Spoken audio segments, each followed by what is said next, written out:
your best patients you're giving the worst deal to, which is freaking messed up. Your crappiest patients that you can't stand and you're beating the insurance company for and getting paid are getting the best deal. And you wonder why the industry has problems. It's freaking misaligned. It's messed up. But if you're a doctor who's complaining about insurance reimbursements, who's complaining about downward pressure on prices from DSOs and the whole roll up in the industry, and you're lamenting those two things, and then the third thing you tell me is, well, I don't want to do a membership plan because I want to charge freaking astronomical UCRs to the unsuspecting 67-year-old who's been in my practice for 20 years. That's freaking messed up. Stop complaining about those other two issues. AI isn't just changing dentistry, it's completely redefining it. Tune into Bite-Sized Podcast, the Dental AI and Tech Podcast, and stay ahead of the curve. Welcome back to another episode of the Bite-Sized Podcast. Most dentists think that a membership plan is the answer to dropping insurance. But what we've actually found is that a membership plan without the right strategy is just a faster way to hurt your numbers, your valuation, and your team. So I brought on a guest by the name of Paul Lowry, and he runs one of the most operationally sophisticated membership plans in the dental industry. And his perspective goes well beyond just selling membership subscriptions. He spent years inside the financial plumbing of dental practices, watching how subscription revenue gets mishandled at the accounting level and what that actually costs when it's time to sell your practice. If your practice is thinking about going out of network, reducing insurance dependence, or building predictable recurring revenue, this conversation is going to help you reframe how you approach all three of those. And we welcome you to the show. Paul, how you doing, man? No, I'm doing great. Thanks for having me. You're welcome, dude. It's nice to have you here. I'm glad. We've known each other for a while, so yeah. I'm glad we finally got into your really, really tough schedule, dude, and got you on this show. So yeah, it's awesome. So I guess, do you want to just briefly, like 30 seconds, just give a history really quick on you and how you got into the dental industry, just real quick for the audience? Yeah, sure. So I was doing marketing for dentists for years, external marketing, postcards, Google AdWords, kind of traditional stuff in 2008 to 2016.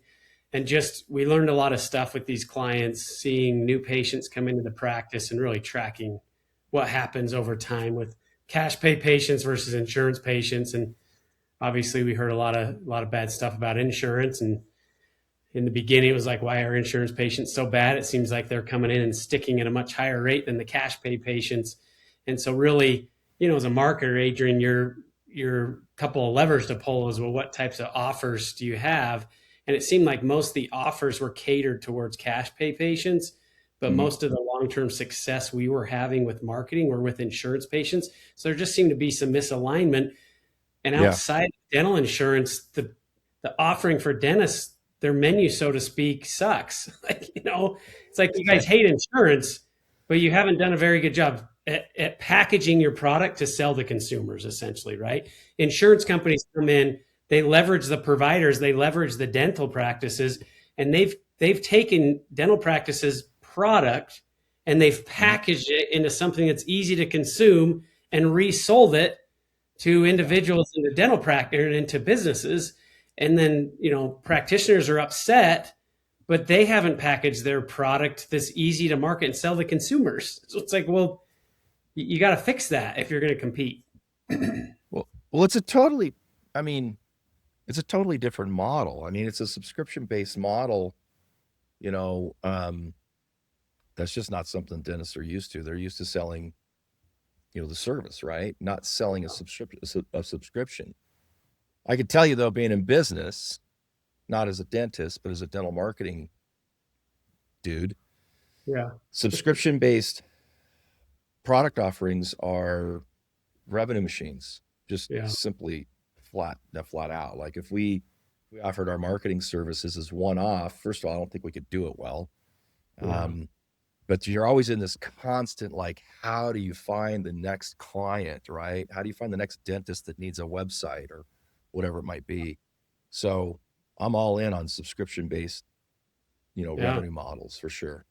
We always joke with dental practices. It's like, man, imagine you're selling a subscription, Adrian, you're a marketing guy, and you said, hey, Paul, or dentist A, if you don't buy my subscription, your teeth are going to fall out.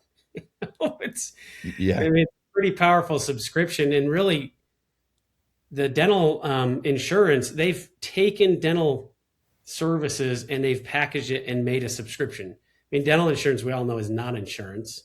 It's a prepaid benefit. It's a subscription. And Yeah. that's what they've done. And for a patient, it's a pretty cool product in terms of what you're able to tell somebody, hey, every 6 months you need to come in for these services, or this is what's going to happen if you don't. Mhm. I'm jealous. From Yeah. we sell subscription too. We're subscription revenue. And it's like, man, you guys have some pretty compelling reasons why a patient should buy your subscription. Yeah. I mean, everybody's set up that way. I mean, insurance is set up that way. That's a really good point. I never thought about it that way. So when I talk to a dentist on the phone, the question is how do I get more new patients? That's literally 90% of the conversations start there. Yeah. But really what they're asking is how do I make more? How do I increase my revenue? How do I improve my profit margins? I mean, that's really what they're asking, right? Yeah. So for a dentist who is wanting to increase revenue, improve profit margins, and they don't know how, or they're not sure how. I mean, why are membership plans not like the obvious option for most dental practices? Why is this not like something like every single practice should do? Because I've seen the numbers. The practices that we work with that have membership plans, they do great. Yeah. They do great. It not only increases their revenue, but it also doesn't require as many new patients. You know what I mean? It's like you don't have to go out and find new patients because you're building a database of people who are coming back. So it's a retention kind of play. So what levers are they missing why is there a mismatch here in terms of like understanding why this would be so valuable? What's been your experience? Yeah, I mean that's what we found, Adrian, is looking at our practices over the years, 250,000 new patients. We did a big research study and we looked at their first visit date into the practice, and then 5 years later, how active were these practices still, right? Because and I'm sure you've had this too. It's like, wait a second, we've been generating 50 new patients a month year over year, and you're still paying me, but you haven't added operatories, you haven't expanded, you don't have 2 more associates. It's like, I call it almost the marketing, and it's like, something's wrong. And we found 12% of the cash pay patients were still active within a 5-year period. 12%, that's it. So you're basically losing 9 out of 10. Insurance patients, 64% were still active. They were sticking at a much higher rate. And so there's 2 ways to make more money, right? See more patients or make more per patient that you see.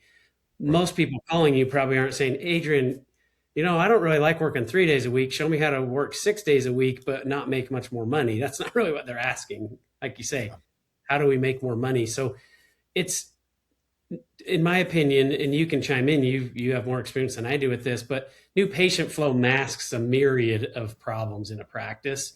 And so for a doctor to specifically, like, if I can just pay $3,000 a month on Google AdWords and you do everything, and this new patient flow it solves friction because we have issues in the front desk, we have issues in the back office, we have, there's a myriad of issues that are harder issues to solve than me talking to you and not addressing real issues, not addressing insurance reimbursements, not addressing AR, not addressing treatment acceptance, not addressing, all these issues. You can kind of mask that if you get enough new patients coming in and not have to really fix long-term problems. So I think that's why some of them are like, well, if I can just pay $3,000 or $4,000 a month to my social practice, then like, I don't have to, I can just pay you and then I can go in my operatory and do my work and not have it's to. An easy solution. It seems like an easy solution. Yeah. Writing a check sometimes is easier than like trying to solve some long-term problems, but it usually doesn't work out real well long-term. Year 3, 4, 5, 6. Like you can't just, again, it's cocaine a little bit. It's marketing stuff. Like you got to figure out how to sustain it instead of just having to spend, well, we got to have 100 new patients a month or we're in trouble. It's like, that's hard to sustain. It really is. If there are always new patients and everybody's walking out the back door, you're solving half the problem, not the whole problem. Yeah. Here's a scenario. Okay. A doctor wants to, increase revenue, right? Profit. Yeah. And they have an open operatory. So they're not scheduling enough hygiene. And they want to go out of market in that they're trying to transition from, insurance to out of market Yeah. while they haven't got their hygiene department like rolling, right?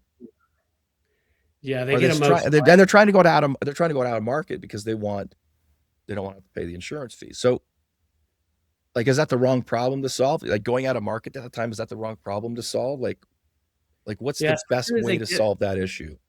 an insurance company denies a claim or lowers reimbursement rates, they're like, I want to go out of network. Like, I'm so mad. I'm emotional, right? I'm Mm. not anti insurance. I'm just pro making money. And that's what you got to look at. Don't get emotional. And you're right. If one of the first questions to ask yourself is, are you at capacity? So if you're at capacity in hygiene, meaning you have no more room for new patients, you either A, need to add more capacity, add Right. another operatory, add another hygiene, or B, you need to make more per patient by going out of network. So if you have capacity that's sitting there, you don't want to then jump out of network and create more capacity. It's not going to increase your bottom line, especially if you have fixed overhead with a hygienist that you got to pay anyways, and Right. overhead with your operatories and overhead with your team. So you really, instead of being emotional and going on a network, you almost want to get to where you're like 110% capacity to Okay. then decide to go out of network, because you're going to lose patients. You are.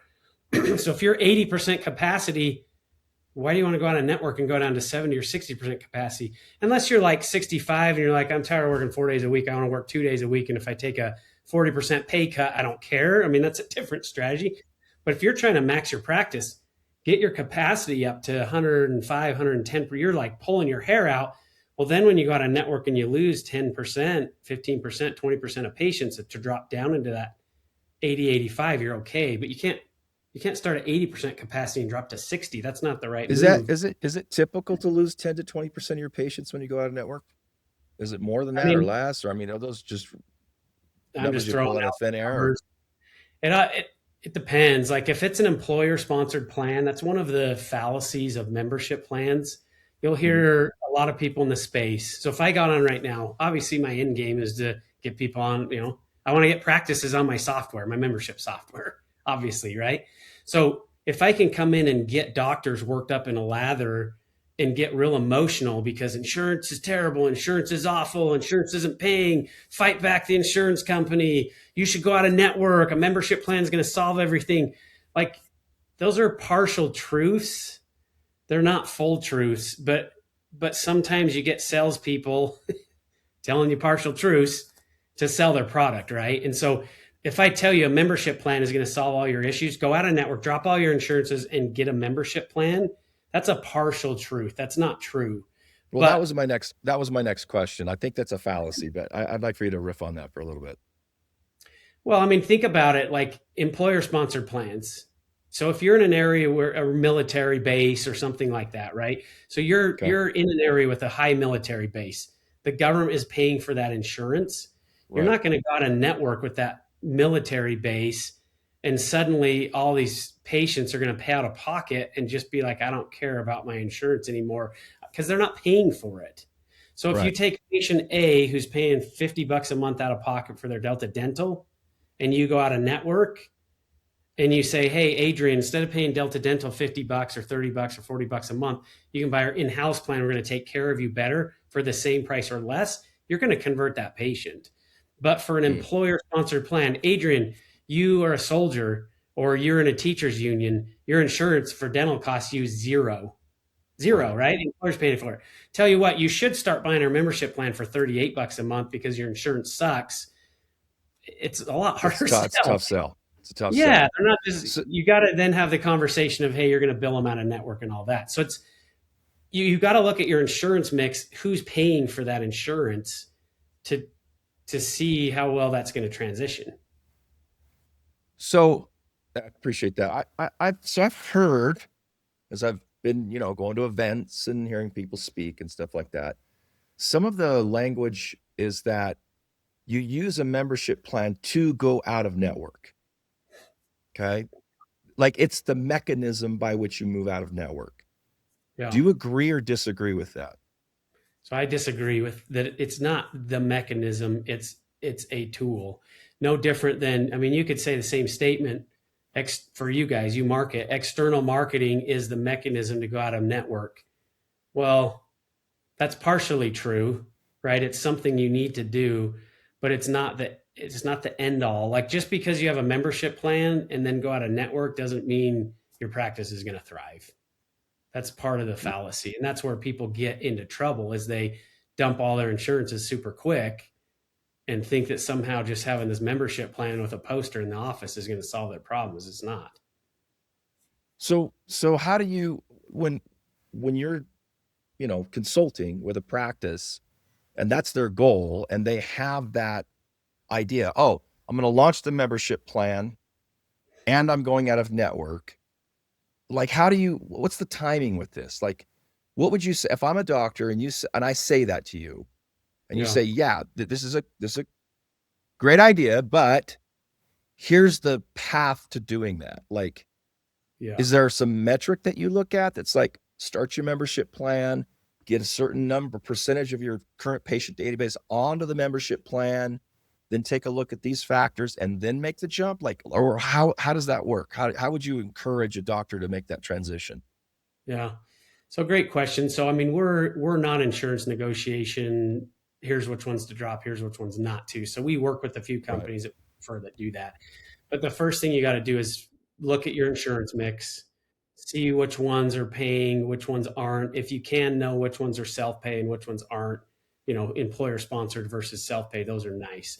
But using the capacity idea, and I'll use an analogy here, Adrian. If you're a farmer, you have 10 acres that you're farming, and all 10 acres are corn. And you come and Okay. say, hey, Paul, you know what? I really want to eat some peaches. I like peaches. Okay. How are we going to eat peaches? We're either going to cut down 1, 2, 3, 4 acres of corn and we're going to plant peach trees and farm peaches, or we're going to go buy some more acreage and plant peach trees with that. So if you are full, you have 10 acres, quote unquote, of hygiene, and it's Okay. all full, then we're going to cut out 1 acre. We're going to cut out some capacity, meaning we're going to drop some insurances. We're going to Yeah. drop some PPO insurances, and we're going to create some capacity there. Now we're going to hopefully convert, if we can convince some of these corn stalks to turn into peach trees, that's what we're going to try, right? But a lot of those aren't going to convert. And so your three levers are: first, you got to look at your insurance mix. You got to look at your farm. You got to look at your corn and decide what's the right strategy. How much do we want to cut out? You don't want to do, we wouldn't take out all 10 acres of corn at once. You're going to start with half an acre and then an acre and then 2 acres. But as your peach trees mature, then you can take out another acre, right? It's a So, long-term all right. strategy. So what you're recommending is, let's say that a practice, I don't know, takes 50 different insurance plans. You're going to look at the reimbursement rates, cut out the 2 or 3 worst reimbursement rates. Is that kind of the Yep. idea? That as well as you got to see how many have it. Again, if you're on a military base and 70% of your patients have Delta Dental through the military, that's going to be a painful one to cut.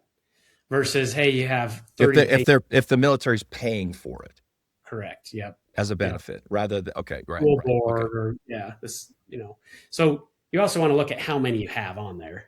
Is this insurance 10% of your practice, 5%, Yeah. 2%, 50%, 80%? You got to look at that. And then Do you actually do this Oh, sorry. Keep going.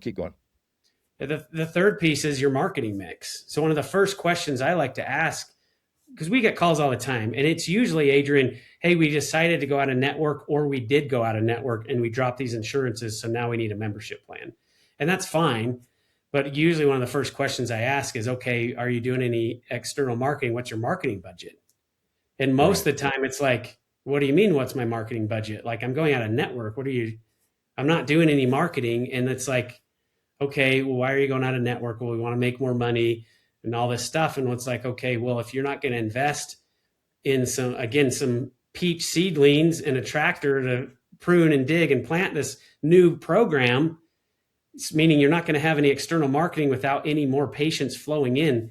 That's the third piece. So look at your insurance mix, find a company that's going to help you negotiate and give you a good strategy of which ones to drop.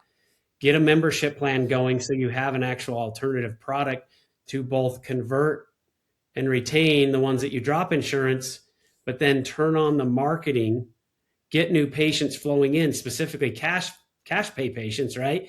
And convert those onto the membership plan. Like those are the three pieces you need to really be successful. If you are planning on going out of network and you don't want to spend any money on marketing, you might want to It's rethink going to your be tough. I think the assumption that's being made there is that transition from in network to out of network creates so much profitability in the cash pay clients that are already currently in your database will offset the cost of losing all of the insurance patients. yeah. I think that, does that ever happen? Does that I happen mean, rarely? Have you ever seen it happen where they don't have to do any more marketing? They've got enough cash pay opportunity in their current patient database that they can just it cut it out and be good?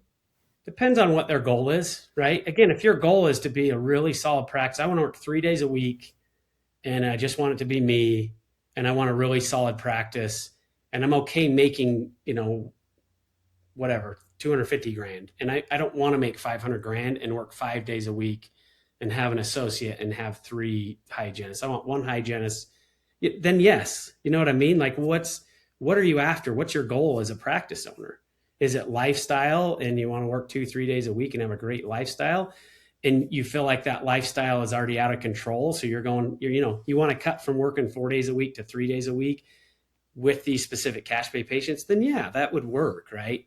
But if you're trying to grow your practice because you want to sell your practice or you want to make more money, or you want to put more in retirement, you're actually on that growth path, then we don't see that as being as realistic as what you might hope.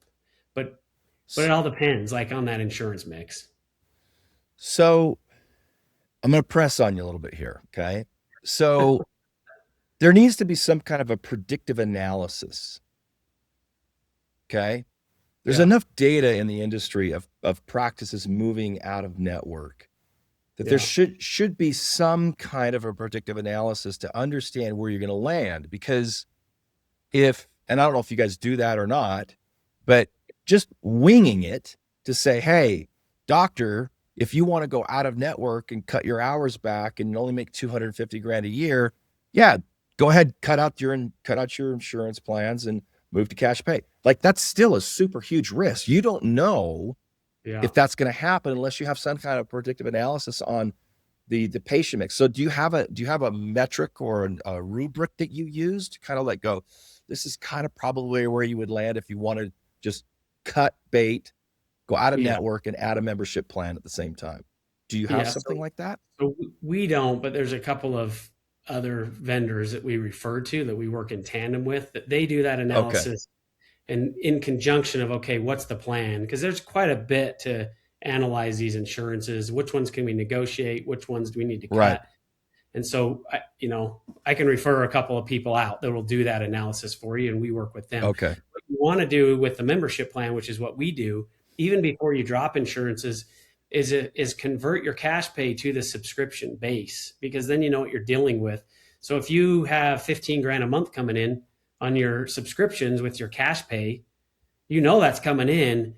Then that's nice when you're dropping insurances to see, okay, look, if we know the membership plan's successful, we know it's working, and now as you start to drop those insurances, you convert those patients that you can over, and then you call my social practice and turn on the marketing to then replace those to build the subscription revenue from 15 to 20 to 25,000.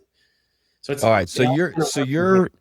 Your first step in that particular situation is try and convert your cash pay patients to the membership plan first.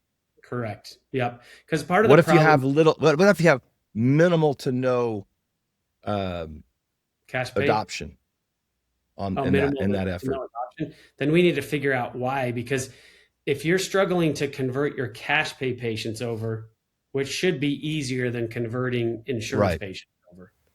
And so we got maybe a pricing, it's priced wrong. Most of the time it's a team problem. like your team members don't believe in it, or they don't think it's a good Right. product, or they're not presenting it right. And that's where you want to get your team used to the membership plan and promoting it and converting, if possible, before now you got a network, which is a whole nother thing, right? I mean, you can do them both at the same time, which a lot of people do, but you've got to get the conversion retention to a membership plan working either in conjunction or before you drop insurances, so that your team isn't having to deal with too many things at once. So they're not, well, how do I convert Adrian from his insurance plan to our membership plan? But I don't even really know how our membership plan works because we just launched it 2 days ago. And so I'm All right. confused. So I'm a doctor. I'm this situation. Okay. I'm testing whether I want to go out of network by trying to convert my cash pay patients onto the membership plan.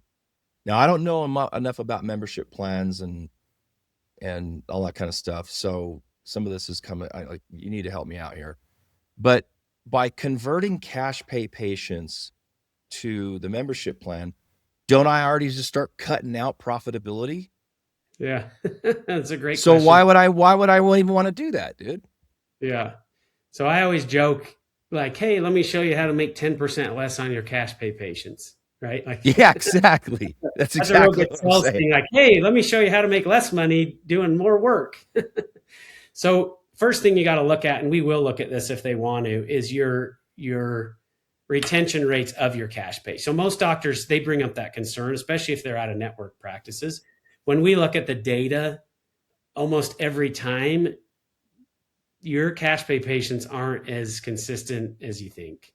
You Okay. have in your mind, like, I see Adrian every 6 months. Well, when you dig into the data, you are losing them out the back door and they're not coming in consistently. And part of the evidence of that is the doctor who tells me what you just said.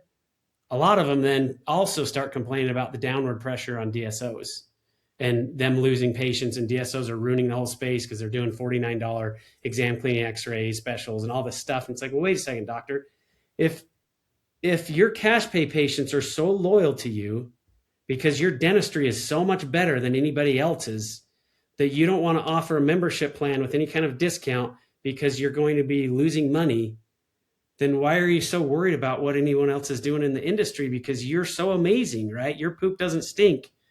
And it's like, at the end of the day, there's a threshold, and it's different for all your patients, but there is a price threshold at some point where it's like, the heck, you raised your UCR fees again, and it's just getting expensive. So, not being emotional, let's look at your data. How many cash pay patients do you have that have been in the last year? How many in the last 12 to 36? Like, pull this number yourself out of practice management software if you're listening. How many Right. cash pay patients between 1 and 4 years haven't been in? Like, there's the opportunity right there.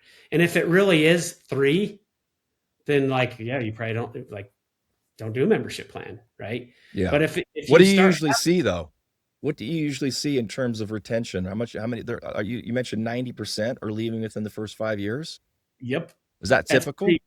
pretty typical. Pretty typical. The other number that we polled, we did a big study with Dental Intelligence across a bunch of offices. We looked at recare. These were offices that were PPO driven, so they had anywhere from 5 to 30% of their patients cash pay. So realistic, they weren't 80, 90% fee for service. They were 30% cash pay, 20% cash pay. But we looked at the recall visits in the last 18 months. So how many people in the last 18 months came in for a pro fee? These practices, only 7% of their pro fees were with cash pay patients. 93% of their pro fees were with insurance patients. So you're seeing your insurance patients on a regular basis, and you're seeing your cash pay patients when something hurts. What's the easiest patient to convert on new patient marketing? Someone in Yeah, pain, right? emergency patients for sure. Emergency patients. So the challenge is if you're getting emergency patients to respond to offers, which means that you're moving them from a dentist that visited 3 years ago to a new dentist that's offering something because they're in pain. That's how marketing works. If every cash pay patient was loyal to their dentist, you wouldn't have a job, because Right. like you'd never convert any patients, right? And so you've got to look at that number. But what we see is over the course of 5 years, 88% of cash pay patients haven't been back to that practice for 3+ Okay. years. And so again, you might have an anomaly, and I'm okay with that. Like, let's look at the data. Just look at the data. Look and see what the opportunity is. But you know what it costs to convert and get a new patient. So if you have 250, 300, 100 cash pay patients, they haven't been in for 12 to 36 months, and we can get 50, 70, 80% of those, 80 of those coming back. That's worth, I mean, we can do the math, but if they're worth $600-700 a year, and you're looking at, okay, that's worth $200,000. And then your other cash pay ones that are coming in, yeah, you gave them 50,000 in discounts, you still make more money, right? You got to look at that. It sounds to me like the main benefit of a membership plan is retention. It's not necessarily moving out of network. Would you It's agree with that? retention. Yeah, I mean, it's conversion and retention of new patients, existing patients. It is increased treatment acceptance as well. But yes, it's very much the retention side of things, as well as one of the benefits, Adrian, is subscription revenue. And so you do make more money even on the subscriptions. And I'll explain this. Your cash pay patients, most likely in hygiene, they're not coming in every 180 days on the dot. They're coming in every Right. 7 months, 8 months, 9 months, right? If you set up a subscription, how many people don't use their insurance benefits right on time? Lots of them. Tons. So who makes the money when they don't use the benefits? Insurance company. Insurance companies. If you're running cash pay and your cash pay patient doesn't come in for their pro fee, how much revenue are you making? Zero, right? If Right. they're paying you $30 a month and they come in at 7 or 8 or 9 months instead of 6 months, well, do the math. You're making $90 times $35 a month, 9 months times 35. You end up making breakage like insurance companies. That's the whole point. Like, we hate insurance companies. Well, look at what they're doing. I promise you, insurance companies know how to make money. I promise they do. And Well, they're it's setting because they buy all the ads in the Super Bowl. It's always so this freaking insurance company selling ads at the Super Bowl. so annoying, man. So, anyways, what we're seeing, Adrian, is we keep track of usage rates. And cash pay patients on average, there's about a month of breakage, meaning you get an extra $35 payment every 13 months. It takes about 13 months for them to get 2 cleanings, 2 exams, set of x-rays if you're selling access to care at a subscription. And what Okay. that equates to is if you have 200 members paying you $35 a month, that's about $7,000 in breakage that you get running a subscription versus not. In Got addition, it. though, the real big thing is your retention goes from 12% up into the 70, 80% range with these cash pay. And that's really what you're after, because Wait, hold on. Is that a number you pulled out of your freaking ass, or is that actually solid data? From 12% to 70? yeah, depending on the offices, anywhere on our low end was 60. We're getting it right into that insurance range, that 64%, because they have that prepaid benefit. So Right. if you look at, and you know this, like, I mean, you probably have more data than I do because I haven't looked at this for about 8 years. But when we were doing the new patient marketing, the pre-appointment rate on the new patients we were bringing in, where it was in the 80% range if they had Mhm. dental insurance. If they Right. didn't have dental insurance, it was in the teens well, and I should say the pre-appointment rate / show rate. A Yeah. lot of Yeah. the Yeah. uninsured patients would pre-appoint, but then the no-show rate was They don't pretty show high. up. Yeah. They don't want to pay $400 for their exam clean x-ray. What are you seeing data-wise on the pre-appointment uninsured versus insured? Do you guys track Oh, any of that stuff? I don't track the insurance. Usually well, I don't track it. Yeah, I'm ashamed to say we track new patients, yeah, but we don't check to see if they have insurance or not. We just get butts and seats. But sure. that's a really really good question. We should probably track it. I mean, I look would. at it. Oh, Like, go ahead. what do you kind of feel like it costs to get a new button seat, new patient? Like, what do you feel like the acquisition cost range is for you guys? Well, it depends on if you're running. I mean, across the board, you kind of average it out. But like paid advertising, if you're doing paid advertising and you're going after like Invisalign or dental implants, it's not cheap. It's hundreds of dollars, Yeah. sometimes thousands of dollars if you're doing like full arch, right? Yeah. To get somebody in and actually accept treatment. Um, but like social media advertising and search engine optimization and, helping your your Google listing rank higher, those are, they're a little bit slower to take shape, but Yeah. they drop your acquisition costs 10 times Yeah. because you're not paying for position in search, right? So Hmm. they're a lot less for sure. A lot less within, $100, $200 maybe Yeah. for depending on what strategy it might be. Yeah. So back to your question of it sounds like it's retention. Well, a lot of it is. So if it Yeah. costs you $200 to get a new patient and you lose, I mean, again, we're looking at 88%. That was our own study, Adrian, on 250,000 new patients. That was our own data, like that Yeah. stat right there, off of people that we did like a 10-year study. I'm pretty like that. I saw the numbers. I did it myself, Yeah.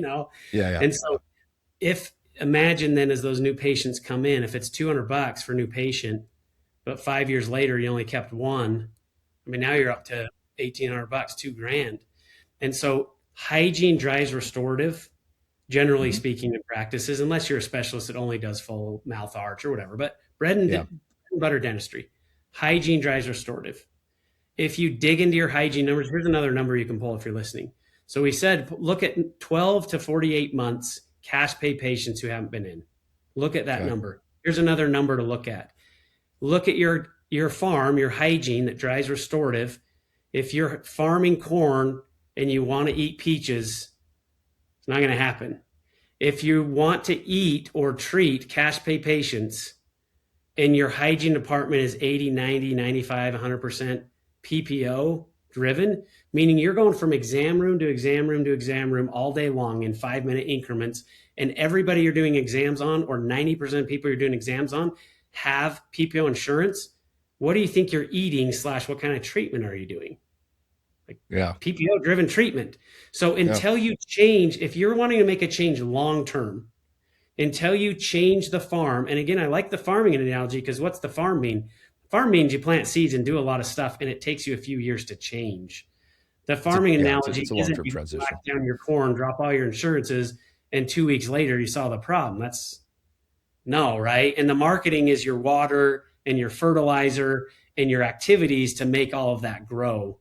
And so you got to be patient and realize it's a process. But in 5 years, if you don't want to be so PPO driven, then you've got to fix your hygiene department, your farm. You've got to get more uninsured cash pay patients coming through hygiene on a regular basis to have natural predictive treatment. You'll get the emergency, sure, right? And you'll get Yeah. those big cases. But to really change it long term, you've got to change your hygiene department, your farm, and you've got to either clear out more acreage, drop some insurances, make some more capacity, and plant those kinds of seeds. So that's what the membership plan really is it's a way to get your uninsured cash pay patients back into hygiene on a regular basis through a subscription model so that long term that's the treatment you're doing, and it's natural predictive treatment. It's not like, oh, Adrian, we haven't seen you for 5 years, now you're in pain, we're going to do 3 crowns, now you're pissed, right? And you're like, I'm going to avoid the dentist, that was really expensive, and you're not happy. And so it's this vicious cycle with cash pay. Meanwhile, your prepaid benefit insurance patients, what do? They fill up your hygiene. They pre-appoint. And that's what's making doctors mad is they look at their schedule and it's like, holy crap, all I've got on my schedule today is these low tier, low paid insurance patients. And so they get really upset. And it's like, yeah, but that's what you're farming. Like that's the system you went in network. That is the system you set up. And that's what you're doing. Your daily activities are farming PPO patients. And so Right. like until you change that very front end side, you're going to be just stuck. Like you got to fix it. Yeah. Well, conceptually, um, launching a membership plan seems like an obvious step for anybody, whether you're trying to go fully outside of like, out of network, or if you're just looking to drop a few plans and, bring in improve your profitability through, not getting such significant insurance cuts or whatnot. Yeah. Here's the problem though that I see, and I'm making a guess. This is my claim, okay? And I want you to prove me wrong or tell me how to solve it. So when we've offered marketing services for 16 years now, we've had different models by which we offer them. So for example, our social media service, we have a version of our social media services, which is we'll train your team how to do this exactly like they need to, and we'll give you the ideas, and you manage it and run it from inside your practice. And then we have a fully managed version of the service where it's like, don't think about it, we'll take care of it kind of thing. Okay. Yeah. And when we started 16 years ago, and we offered this service, everybody was like, teach us how to do this, because it was super early and nobody really knew it. And it was like exciting and whatnot.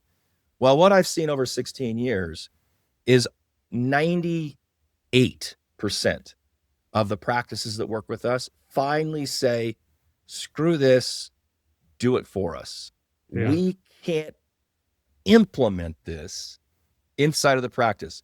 We're too damn busy. There's too much to do. We don't have the mind space to even like stop and think about it. And so Yeah. what's happened is now almost all of our social media clients, we pretty much do everything for them. I mean, there's a Yeah. little bit they do. They can send us a photo, make a video, that kind of stuff. We handle everything. Okay. Yeah. Because the thousands of dental practices that purchased our DIY support product couldn't get it done. Yeah. No fault of their own. It's too much. So my claim, I'm guessing here, is you launch this bitchin' membership plan. Obviously, all these benefits make sense. You hand it to the team and they freaking can't do it. Yeah. That's my claim. You prove me wrong. Yeah. I mean, for the most part, I like that. One of the analogies I like to use, Adrian, because a lot of people do their own membership plan, and that you can run your practice on paper charts, or you can use a Sure. practice management software to run it. Why do you use a practice management software? Well, you make more money. It's more efficient. You can scale. Yeah. Why would I pay you to do it? Well, it's more efficient. I'm going to make more money doing dentistry than I am going to be coming up with a post, and you know more about it than I do. So like, why wouldn't I pay you as the expert to do it? And so, Right. yes, you're exactly right. Like the implementation, having the team get behind it. We have a video series, and we can put this in the later. It's called 7 Deadly Sins of Membership Plans. Basically, 7 things offices do wrong. And we Yeah. have a free assessment on our website and stuff like that. You can run it yourself, and I'll give you tons of like, hey, you should do this, you should do this, you should do this. There's certain things that are hard to do without software tools and training and expertise. Yeah. So you're leaving money on the table by doing it yourself, And again, it's all about what? Making more money, really, which means you got to get more patients on your plan. You got to get them on longer. You got to get your team behind it and all that stuff. So for a membership plan, you got to create something that's amazing for patients that they want so you can convert and retain them. But 2, it's got to be profitable for the practice. It can't be making less than you made last year. That's dumb. But then 3, you've got to make it to where it's not terrible for your team to implement and to manage, and the administration side of it and the accounting side of it and all that has to work as well. Otherwise it's going to break. So you got to cover your team, you got to cover yourself, and you got to make sure you're covering the patient. And if you're not doing those things. So, okay. So fair. I think you dodged a little bit the concern Dodge I your have, pain? but I'm gonna reframe it. Okay. Hey, reframe it. Not intentionally. Okay. So I've seen your system. It's freaking sick. Like it's awesome. You give them everything they need, literally everything they need to launch a membership plan, team training. I mean, everything. Okay. It's all in there. It looks great. The problem I'm trying to like target here is how do you get the damn team member, not the system. You get the system set up, it's implemented, right? You got to click a freaking button and it's done, right? It's like simple, but you got to get the team member to sell it. Yes. Or not sell it, whatever verb you want to use, right? Yeah. Somebody's got to talk about it and try and Yeah. move the patient onto the membership plan. Yep. That's where we have found the most resistance. You've Yeah. got to get the team member to actually talk about it some way. And you can't, my assumption here is that you can't automate this. You can't just put together 30 emails that you send out to your patients and think it's going to convert a bunch of these patients to your membership plan. It Yeah. has to be a damn conversation between the team member and the patient Yeah. explaining why it's valuable. How do Okay. you solve that problem? Yes. Thanks for reframing. So there's a couple things we're doing right now that are working. So on our end, we assign a customer success person to them. Our team members are incentivized by how many members a practice gets. They basically get a commission. So if the team Okay, is not converting and selling, they're not making money either. So they call got the it. team member. So a They couple of call things the we practice. They're like, hey, man, I got to pay my mortgage. Will you sell some more membership yeah, plans? yeah, hopefully I don't say it quite like that, but it's like, hey, Adrian, we see you haven't signed anybody up for 3 months. Like, what's going on? Let's Yeah, role yeah, play. yeah. Yeah. But a couple things you can do. One is, first off, we set everything up in the practice management software for the practice. That's actually Okay, something we found about a year ago that was a big sticking point. Is it wasn't okay, set up properly. We used to let the office manager do it, and frankly, they don't a lot of times know what they're doing and they're intimidated by it. And so that it's like right. weird. We set that up. Another thing we found that works is we have an incentive program and we run it. We'll manage everything. But if the doctor's willing to earmark, say, $25 per patient that gets signed up, we have the ability when that charge goes through for the patient on the first one, $25 comes to us, and then we remit it back to the team member every quarter. So I've got a gal that's been on this for about a year. She's like, I went on a cruise with my husband off of my membership plan incentives. So it's like she's Okay, you put pumped. together incentive. Okay, gotcha, And then the other thing that we do gotcha. is a lot of times with the hygienists and the associate doctors, and we haven't even got into the accounting side, but the revenue is being attributed incorrectly. So you're pitting your providers, your hygienist and your associate doctor. Not only is it's not a net neutral, meaning they make the same, they actually make less on a membership patients if they're on production collection pay Mhm. because all those benefits are being written off as zero in the practice management software. So I've talked to multiple hygienists. Why are you not bringing it? You have an hour. You're sitting there with Yeah, Adrian for an hour talking because he can't even talk back. Why did you not bring up the membership plan? And it's like, because right. I don't hit my collection bonuses. I just as soon he signs up for Delta Dental because it's better for me. And so Oh, we're geez. beta testing right now, Adrian, a hygiene incentive program where they make more per hour. We've got all the finance side on the back end, which again, we haven't delved into, but the hygienist makes more per hour, like $5 to $8 more per hour on a membership patient than she does on even a cash pay patient. And so you build that Okay, incentive in, you align those incentives. That definitely okay. motivates team. I'm glad that you said that because I can't think of another way to align employee behavior at the practice in alignment with profit goals Yeah. outside of having just an amazing leader and, Yeah. just an unbelievable culture where if you ask your team to do something, they just do it because they love working at your practice. There are those practices, but they are unicorns. Okay. Yeah. There's a few of them out there, but there's not a lot of them. Yeah. I don't see any other way to Yeah. try and create to alter behavior unless there's some kind of compensation model attached to it. Yeah. So have you seen any other ways to make it happen? So those are the ways we've worked. I mean, we run internal promotions on, hey, when you hit the first 10 members, when you sign up for our platform, and you can do this yourself, you don't need our platform to do this, but hey, we're launching a new membership plan. If we hit 10 members in 60 days, we're going to give these 3 front office ladies $100. Like motivates them. Yeah. Whatever Yeah. reason, Adrian, in dentistry, selling and incentives and all of this is like seems very dirty, right? It's like, oh, we're a provider. You got to realize you are trying to get uninsured cash pay patients who don't come in regularly for preventive dentistry. You're talking exam Right. cleaning x-rays. You're not talking Right. you're shoving treatment down their throat that they may or may not need.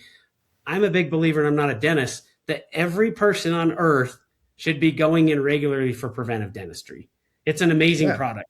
So you're incentivizing your team to help patients get access to preventive dentistry. There's nothing dirty about that. It's like, Right. in my opinion, right? So your team probably, they're not wired like salespeople. Like I have salespeople that work for me. They're coin operated. Salespeople are coin operated. Yeah. Yeah. A Yeah. little thing at the grocery store that your kid wants to write. If you don't Cha-ching. put in a quarter, it doesn't move. And then it moves for 60 seconds and then it goes off. And to get it to move again, what do you need to do? You got to put Give it another another coin in. quarter. So Right. I know you don't want to think of your team this way, and they don't think of themselves as salespeople. You don't need to tell them they're salespeople, but we're all motivated by money. Your front office, she's probably kind of coin operated, and you need to Yeah. keep dripping those coins in. Now, your hygienist is a little different as a provider, but if she can make an extra, he or she make another $10 an hour, and that's her patient, she's gonna talk about it. But Yeah. Yeah. if nothing's in it for her, like it's What's the kind of point? like the practice owner, you are a capitalist. All of your employees, guess what they are? They're not capitalists. They're socialists. They come in and clock in. Very much misaligned, Adrian. Like if you really look at it, we're all Yeah. business owners. We're all capitalists. But if you don't align your team, why? Like they want Why their would they do free it? cell phone, their free health insurance, and their check, regardless of what happens. Because if it goes real well, the capitalist makes money. If it goes real poorly, the capitalist loses money. But as your socialist employees, they don't. I mean, you've got those people, and I shouldn't say they don't care. They do, but they can only care so much because it doesn't affect them, right? I mean, like, Yeah. I don't I know. want you to pitch the capitalist socialist idea to a practice in Texas and see how that goes. Yeah. Well, maybe All right. we So let it so fire. I agree with you. I agree with you. I have a perfect example too. We have a product where we help dentists get reviews. Okay. Okay. The software is simple, it's easy, it's slick, it's a send a text to get a review kind of thing, right? A lot of practices use it now.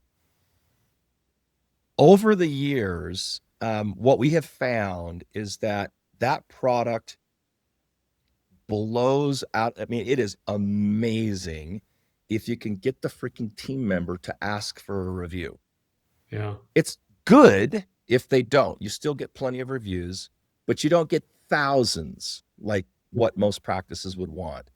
Yeah. So we created incentive programs for the team, right? So we would Yeah. create boxes with posters and like goal charts and training videos and all this kind of stuff, right? And we would send it to the practice when they bought the product to get the team involved, okay? To rally around this idea we need more reviews. Moderately worked, okay?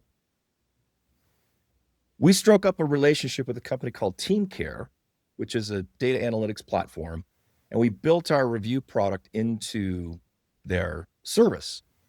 Yeah. And in it, we connected, this is all automated. We connected, and I introduced you to Team Care. Have you talked to them? Yeah. That's part of what we're Okay. betaing on this hygiene side. Oh, okay. That's the beta test. Okay, cool. So basically what you're doing with them is what we did with our reviews product. So what happens is you tell the team member, hey, every time you ask for a review and the review comes in, $5 is going to drop into your account. Okay. And it's all automated. Okay. The system checks the reviews that come in, checks it in the practice management system, see who the patient worked with, and automatically drops that $5 in their account, or 10 or 20, however much money you want to pay your employee. Okay. Yeah. Overnight, the product's amazing, right? Really? Yeah. Yeah, because now team members are like, I'm being paid $20 an hour, and I can make $30 an hour or $25 an hour if I just get one review every hour or a couple reviews a day. It's like now you tell the doctor, you don't have to give your team members a raise. Yeah. Just tell them to do the things that are incentivized, right? And what's so interesting is that we work, I'm 51 years old, right? And so I'm Gen X. My kids, freaking Gen Z, out of Gen Zs, okay? They are motivated by $5 micro spiffs, Yeah. right? The coin So operated you're idea. coin operated. Yeah. If you're a dentist and you've got a bunch of 20 and 30 somethings, a $5 gift card to Starbucks or to Sephora or whatever it might be is a big freaking deal, because it's not just the money, it's also the Recognition. recognition. It's the recognition, right? Yeah. So in that system that we've developed, there's all sorts of recognition plays. There's texts that go out and emails and leaderboards and charts and big green check marks and stars and shit like that, right? Yeah. So going back to my original question, like how do you get the team to do it? Yeah, if you guys are developing an incentive module that's automated so that the doctor doesn't forget they got to pay their team members, Yeah. that's the way to do it, man. We've been doing the cool thing about the membership plan. So we've been doing the front office incentive for a while, a year and a half, 2 years. And the neat thing about the membership plan is we will build it into the cost of the plan. So the doctor's not coming up with any money. The patient's essentially paying for it.